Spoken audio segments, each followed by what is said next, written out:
तुम्हारा जब दूल्हे राजा को हल्दी लगाई जाती है तो उस समय आपको हल्दी नहीं लगाई गई, शमशान की गरम गरम भभूति लगाई गई। अब देखो देवता लोग पहले शिव जी को तैयार कर रहे थे, दूल्हे राजा बना रहे थे, भूत प्रेतों ने टेढ़ा बाका मुंह कर दिया।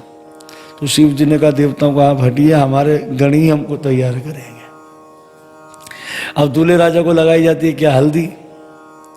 अभी दूल्हे राजा को क्या लगाए? तो उस समय एक भूत दौड़ा दौड़ा आया, बोले महाराज अभी अभी शमशान में मुर्दा फूका है, तो कहो तो गर्मा गर्म भभूति लेकर आ जावे। बोले ले आओ। अब जब भभूति लेकर आए तो कुछ भी तो थोड़ा बहुत लगा ले तो अच्छा लगता है का? ये थोड़ा बहुत अच्छा लगाया शंकर जी ने, तो भूत गणों ने कहा महाराज अब अच्छे नहीं लग रहे। तो वही शंकर जी ने देव भर भर के लगा लिया। तो भूतों ने कहा महाराज बड़े सुंदर लग रहे हो, नजर ना लग जाए आपको।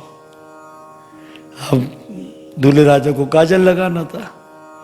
अब थोड़ा बहुत स्त्री पुरुष अगर काजल लगावे तो सुंदर लगते हैं, पर यहाँ क्या हुआ, ये थोड़ा बहुत काजल लगाया, भूत प्रेतों ने कहा महाराज नहीं अच्छे नहीं लग रहे। फिर वही काजल जब महादेव ने देव भर कर लगा दिया तो बोले महाराज क्या सुंदर लग रहे हो आप। तो बोले भाई वो दूल्हे की शेरवानी भी तो होनी चाहिए। शंकर जी बोले लो शेरवानी तो सिलाई नहीं। अरे छोड़ो शेरवानी को, एक छाल यहाँ लपेट दी, एक कंधे पर रख दी, बोले हो गया कपड़ा तैयार। तो बोले भाई वो दूल्हे राजा को ताज भी पहनाया जाता है। शंकर जी ने कहा वाह रे वाह, अरे इतनी बड़ी जटाएं क्या मुंह देखने के लिए बड़ी किएगी? किस लिए जटाएं काम आएगी? मोड़ कर वही जटाओं का ताज बना लिया। बोले भाई दूल्हे राजा के सर पर हो मोर। बोले मोर कहाँ से लेकर आ गया? उसी समय मणिधर नाम का सांप खूब उछल कूद कर रहा था। अरे भूतों ने पकड़ा, यहाँ उछल कूद कर रहा है, बेड़िया माथे के ऊपर उछल कूद भी करता रहे, मोर का काम भी करता रहे। तो मोर की जगह मणिधर सांप को बिठा दिया। फिर बोलते हैं दूल्हे राजा के घर में अब गले में चेन भी होनी चाहिए सोने की। बोले भाई सोने की चेन तो बनवाई नहीं। तो नर मुंडों की माला ही शंकर जी ने क्या कर दिया, धारण कर लिया। आज एक नहीं पता नहीं कितनी सारी नरमुंडों की मालाएं धारण कर ली। तो बेचारे सांप बिच्छू मुंह लटकाए बैठे थे, तो शंकर जी ने कहा लाओ पकड़ लो इनको भी। तो उस समय अपनी भुजाओं पर सांपों को धारण कर लिया, और जो माथे पर दूल्हे राजा को टीके लगते वहां पर बिच्छुओं को धारण कर लिया। अब महाराज दूल्हे राजा तो तैयार हो गए। उस समय भगवान विष्णु ने कहा कि आप इतने खूबसूरत लग रहे हो, हमारी खूबसूरता तो आप क्या कि फीके लग रही है, तो हम अगर आपके संग जाएंगे तो आपके तो अपमान होने वाली बात है। इस तरह कहने लगे विष्णु जी कि आप अपनी बारात को लेते आते रहना, हम आगे चलते हैं। शंकर जी ने कहा हाँ जाओ जाओ, बारात कब आएगी? जब हमारी पूरी सेना होगी। तो इस तरह से विष्णु जी ने इनका उपहास कर दिया, इनकी मजाक उड़ाकर चले गए। शंकर जी ने अपने गणों को कहा लाओ बुलाओ अपनी बारात। तो सारे भूत गए शमशान में धोले धोले। अरे सोते रहोगे यहाँ? बोले क्या हुआ? अरे अपने भोले बाबा का विवाह है। अच्छा तो अरे निवेदन दिया। अरे सब धोले धोले आ गए शमशान से। तो कुछ बहुत वृक्षों के पास चले गए, वृक्षों पर। तो वृक्षों पर कुछ भूतड़ियाँ उल्टी लटकी हुई थी।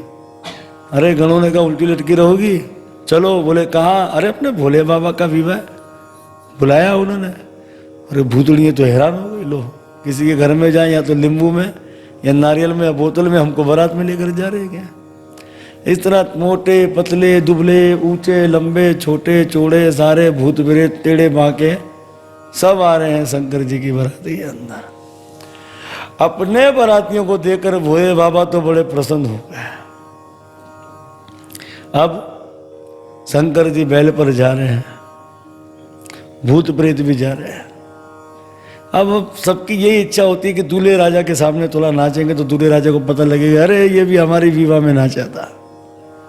बेचारे भूत दौड़ कर आगे आते हैं शंकर जी के पास, खूब नाचने लग जाते। शंकर जी आगे बढ़ जाते थे। फिर दूसरे भूत को दौड़कर आकर बताना पड़ता था कि हम भी नाच रहे हैं। तो शंकर जी को लगा बेचारे परेशान हो रहे हैं, इन्हें बहुत कष्ट होता आगे आने में। तो सीधे की जगह बेल पर शिव जी बैठ के उल्टे। बताओ अब आप खुद सोचोगे, तो दूल्हा राजा बारात लेकर उल्टा बैठ कर जाएगा तो कैसी बारात होगी। तो उल्टे बैठे शंकर जी बेल पर जा रहे हैं। अब जिस भूत को देखे उसको जो सजा में नाचने में। बारात बड़े प्रेम से जा रही थी, बोले रुको रुको, बोले क्या हुआ, बोले जाम लग गया है। बोले भाई किस बात का जाम लग गया। अरे वो मोटा ताजा भूत बड़े भाव में नाच रहा था, पता नहीं नचते नचते उस भूत को क्या सूझी, गिर गया और पूरे रोड को जाम कर दिया उसने, सड़क को। तो बोले महाराज उसको उठाने की तैयारी की जा रही है कि इसलिए समय लग जाएगा। जैसे तैसे कर कर उस भूत को उन्होंने खड़ा कर दिया। बोला भाई क्या भयो। बोले हम तो भाव में नाच रहे थे बाबा की बारात में। बोले नाचना तो पीछे नाच, तेरे गिरने से कितने घंटे बारात रुक गई। फिर आगे बारात जाने लगी। अब जैसे बारात आगे जानी तो बोले रोको रोको। बोले क्या हुआ। बोले बेचारा दुबला पतला सा भूत नाच रहा था, तेज हवा आई, कहीं हवा में उड़कर दूर चला गया। अब एक बाराती कम हो जाएगा तो उसको ढूंढने के लिए चले गए। जैसे तैसे घंटे लगे उसे ढूंढ कर लेकर आए। पूछ लिया भाई क्या कहा भयो।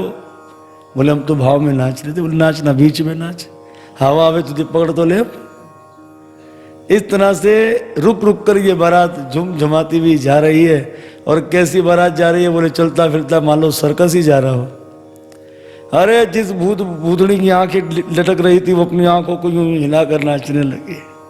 सरकट अपने सर को हाथ में लेकर खूब नाचने लगा। अरे टेढ़े बाके भूत भी खूब नाचने लगे महाराज। एक भूत के इतने मुंह में सुराख थे, उसने दे पानी भरा फुवारा ही मुंह से निकाल दिया। इस तरह से बड़े भूत मनोरंजन करते हुए जा रहे थे। इतने में वहां बच्चे बेचारे तैयार होकर बारात देखने के लिए आए थे। तो सबसे पहले किन पर दृष्टि पड़ गई, भगवान विष्णु वहां प्रवेश कर गए। अरे बारात आ गई, दूल्हे राजा आ गए। भगवान ने कहा गलत फहमी हो रही है आपको, हम दूल्हे राजा नहीं है। तो बोले कौन हो। बोले हम तो दूल्हे राजा के मित्र हैं। अरे सबने कहा मित्र इतना खूबसूरत तो राजा दूल्हा राजा कैसा खूबसूरत होगा। भगवान ने कहा कभी भूलोगे नहीं, इतने खूबसूरत है। अब पीछे से इंद्र आ गए। तो सबने कहा हमको लगता है यही दूल्हा राजा है। अरे आइए दूल्हे राजा जी, आइए आइए। बोले आपको गलत फहमी हो रही है, हम दूल्हे राजा नहीं है।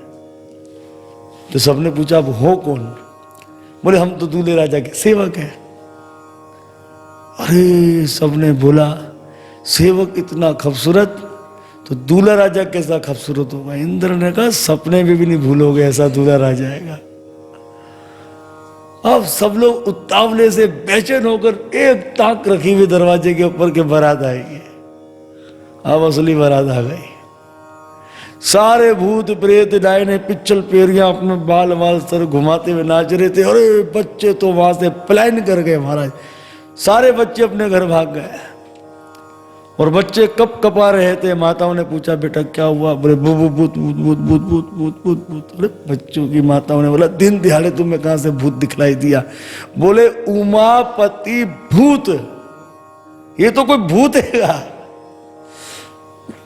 ऐसे कहने लगे। महादेव को बिठा दिया गया। वो डेरा देते ना जमाई राजा को, बैठो। मैना देवी ने घर से ही आंखें बंद कर ली और दिया भी कोई छोटा मोटा नहीं, विशाल दिया नहीं तो गंगा आरती वाला ऐसा दिया। इतने सारे उसमें दीप जल रहे थे। बोले अपने जमाई की आरती करूंगे। चलो भाई आरती तो करने जा, पर आंखें तो खोल कर जा। बोले नहीं जमाई जी के पास आंख खोलूंगी। आंखें बंद की आ रही है महाराज उस दिए को लेकर। जैसे ही भोले बाबा के निकट पहुंची तो कंगन तो थे नहीं, सारे सर्प थे। और सर्प वैसी आग से भयभीत होता है। जब सर्पों को वो दिए के आग का तपस लगा, सारे सर्प सापुर करने लगे। उस समय मैना देवी ने कहा आवाजें कहां से आ रही है। मैना देवी ने जैसे आंखें खोली, भगवान भूत भावन सासू मां को देखकर मुस्कुराने लगे। मैना देवी को चक्कर आए। मैना देवी ने दे आरती की थाली महादेव को मारी और वहां से चली गई। शंकर जी भोले थे बेचारे। शंकर जी ने कहा शायद विवाह में कोई रस्म हो गई है कि सासू मां थाली मारकर जाती होगी। अब हुआ ये, माता पार्वती श्रृंगार कर रही है, मैना देवी कोस रही है।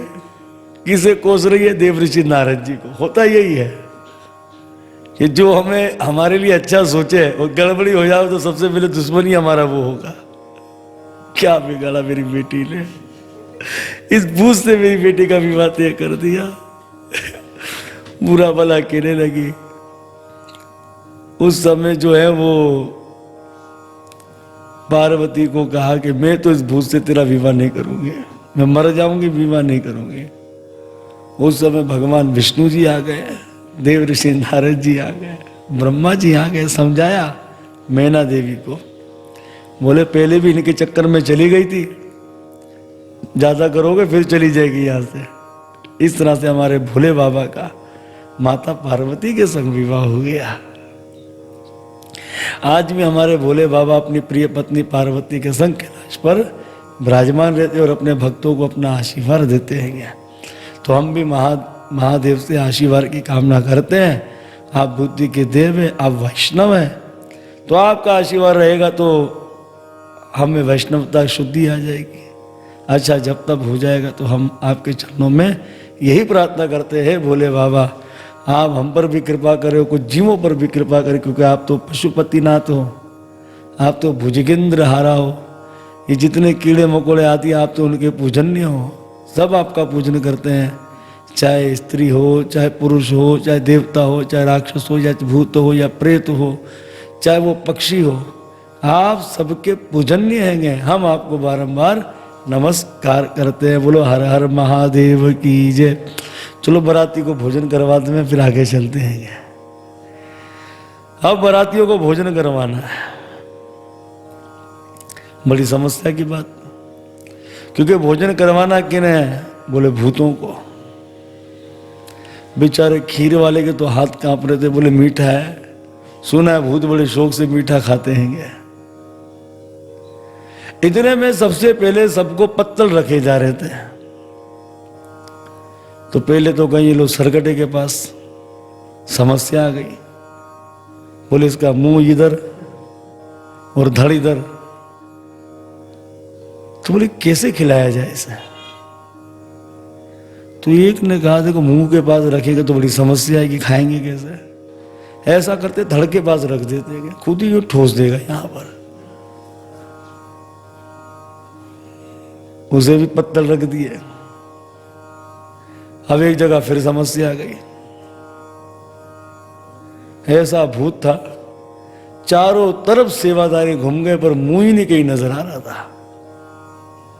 बोले भाई इसे भोजन कैसे किया कराया जाए? तो थोड़ी थोड़ी देर बाद में इसकी आवाज आती, अहम अहम। बोले इसकी आवाज तो आ रही है। एक ने कहा मैं पत्तल तैयार रखता हूं, तू आवाज सुनने के लिए चेतन रहे। जहां बोले अहम वहीं रख देना, वहीं से खा लेगा। तो सुन रहे थे कहां से आवाज आई? अरे बोले यहां से आवाज आ रही, अहम यहीं रख दिया। बोले खा ले भाई तू।